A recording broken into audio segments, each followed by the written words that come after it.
We begin the news at 5:30 with more details on the FBI's investigation into former President Donald Trump. In just 84 days, voters will head to the polls for the midterms. Yeah, and House Republicans predict they will be in control of that chamber next year, and they're already taking steps to investigate the Justice Department, FBI, and the Biden administration over the search of Trump's Florida home, Mar-A-Lago. Deborah Alfarone has new details on what agents recovered and the fallout. House Republicans on the Judiciary Committee, angry over the FBI search of former President Trump's Mar-A-Lago home, have sent letters to the heads of the DOJ, FBI, and White House Chief of Staff, asking that they preserve all records related to the search. In them, they accuse the Biden administration of weaponizing law enforcement resources against its political opponents. You have here the Attorney General, who is going after President Biden's political rival, whose own personal career was derailed on the way to the Supreme Court by Donald Trump himself. The preservation of documents is what triggered the search of Trump's home in the first place.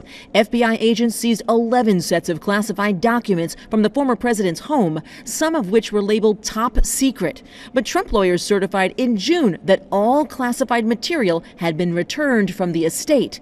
Trump claims he declassified those materials before he took them to Florida. The statutes the Justice Department are asserting in the search warrant don't even require that they still be classified. If they would be damaging to national security, it's a problem. It's a major problem. Law enforcement sources tell CBS News that the most highly sensitive materials recovered from Mar-A-Lago likely contained information that could only be viewed in secure environments, as it probably dealt with intelligence gathering secrets.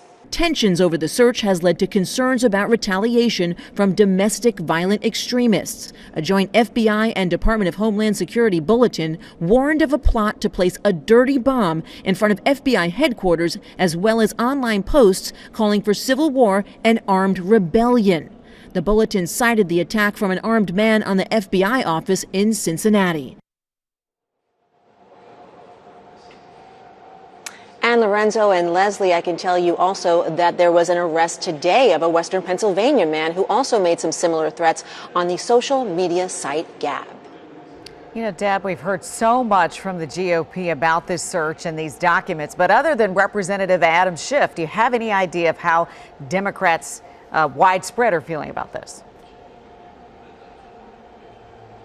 Well, I could tell you that you're not going to hear too much about it from them because they want to let the investigation play out, or at least that's the card that they are playing right now. You won't hear President Biden talk too much about it. And even White House Press Secretary Karine Jean-Pierre, she really hasn't talked about it either, unless she's been asked. Most recently, the last thing she said was that allegations of DOJ politicization are, quote, not true at all.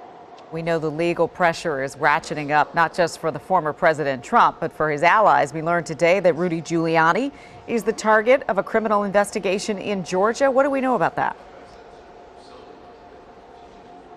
Well, he was a material witness, Leslie, and now they're upping it to an actual target of a criminal investigation. And this all comes from the 2020 election and all of former President Trump's allies and supporters saying that, oh, well, this whole thing, there's some widespread voter fraud, which it was, of course, we know there was no proof of that. So now there's a Georgia grand jury that's going to investigate this. And what happened was Rudy Giuliani, the former mayor of New York, and of course, former President Trump's lawyer, he was supposed to appear. And his lawyers said, well, he's got a condition, he shouldn't be flying. And they said, quote, let me get the quote here, to take a train, a bus, or an Uber and get there. So they're not playing around with this one, Leslie.